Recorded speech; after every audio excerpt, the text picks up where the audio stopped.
This is the extraordinary but true story of how one man got away with $250 million in Dubai. In 1995, Foutanga Babani Sissoko went into a bank in Dubai to secure a loan for a car. The bank's name was the Dubai Islamic Bank. He then invited the bank manager, Muhammed Ayoub, to dinner. Over dinner, Sissoko made an astonishing claim that he possessed a jinn which had the magical power to double money. To prove this, he asked Ayoub to bring a sum of money on his next visit. When Ayoub arrived to visit Sissoko in his next visit with the money at hand, he was received by Sissoko, who took the money and entered into a mysterious room. Sissoko stayed in the room for a while and then the room erupted lights and smoke. Ayoub claimed to have heard the voices of spirits. By the time the voices and commotion had quietened down, the money had indeed doubled. Ayoub, the bank manager, was beside himself with excitement. Taken in by what he had witnessed and believing that Sissoko indeed had the magical ability to double money, Ayoub would continue to transfer money to Sissoko, which led to the near bankruptcy of the bank he worked for. Ayoub was of the belief that he would use the bank's money to make a profit for himself and Sissoko. Between 1995 and 1998, Ayoub made 183 transfers into Sissoko's account. To evade raising suspicion with the transfers of money into his bank accounts, Sissoko executed a plan. In 1995, weeks after showcasing his magical power to Ayoub and making him believe that he had the ability to double money, Sissoko went into a Citibank office in New York, met a bank teller, and married her.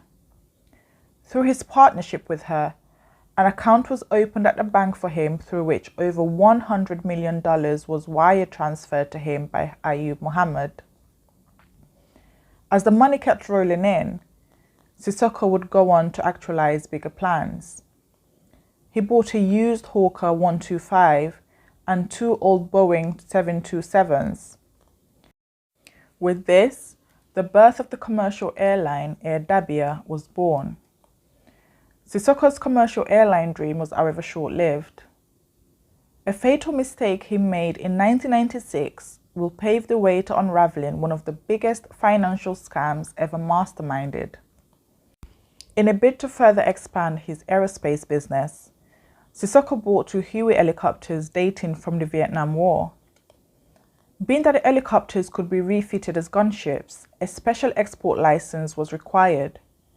But Sissoko wanted to cut corners and instead offered a $30,000 bribe to a customs officer. The customs officer alerted the authorities and an Interpol warrant was issued for Sissoko's arrest. He was apprehended in Geneva and extradited to the United States to stand trial. Once in the US, Sissoko was billed for $20 million. It was after this that Sissoko's PR machine went into overdrive.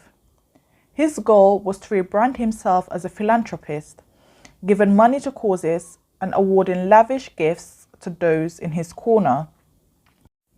It is said that he awarded members in his defense team luxury cars, such as Jaguars and Mercedes.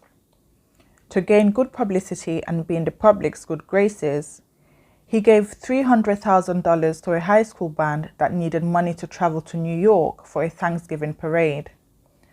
On other days, he was seen driving around Florida, giving away wads of money to homeless people. At the trial, Sissoko pleaded guilty to a reduced charge of bribery.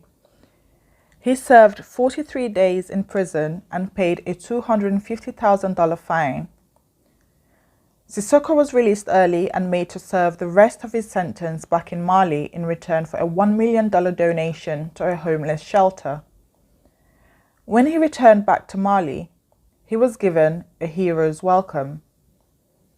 Meanwhile in Dubai, Auditors at the bank were realizing that the bank's accounts weren't adding up.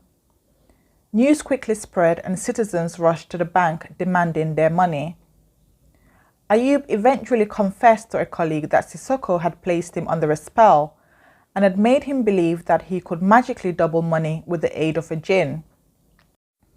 Ayoub, the bank manager, was eventually found guilty of fraud and sentenced to 3 years imprisonment. The bank's chief accountant was also charged, convicted, and handed the same sentence. To date, Sissoko has never faced justice for his part in the heist. He served as a member of parliament in Mali from 2002 to 2014. In March of this year, Sissoko passed away in his beloved village of Dabia in Mali, the village he named his short-lived commercial flights after, Dabia.